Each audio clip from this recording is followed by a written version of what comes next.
Սյունիքի վերաբերյալ, հա, կոմունիկացիաների բացման, ոչ հայ-թուրքական սահմանի բացման վերաբերյալ տնտեսական որևէ հաշվարկ մեզ ցույց չեն տալի։ 5 տարի է բոլոր փորձագետները ասում են ինչ, օրինակ Ադրբեջանը ներկայացնում է, Թուրքիան ներկայացնում է, Կենտրոնական Ասիայի պետությունները ներկայացնում են իրենց տնտեսական հաշվարկների միջին միջանցքի վերաբերյալ, քանի տոննա ինչքան բեռնափոխադրում ա լինելու, որտեղով, ոնց եւ այլն։ Եվ ինչ են շահելու իրան։ Ինչ են շահելու, ինչ են կորցնելու, Վրաստանի դիրքավորում է ամեն ինչ մեջ, սաղ գիտենք։ Միակ տենց սպիտակ կետ է այդ ամեն ինչի մեջ Հայաստանի շահն է,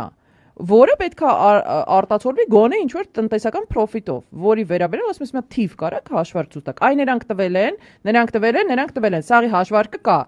Այդ սաղ բեռը կարծես թե պետք է անցնի քո տարածքով, չէ՞, մեկ կարես հաշվես թիվ ասես։ Իսկ կարող է չի անցնելու այդքան բեռ քո տարածքով։ Իսկ կարող է լրիվ ուրիշ նպատակով է այդ կոմունիկացիաների բացման մասին խոսք գնում։ Իսկ կարող է դու նույնիսկ եթե անցնի այդտեղից չես ունենալու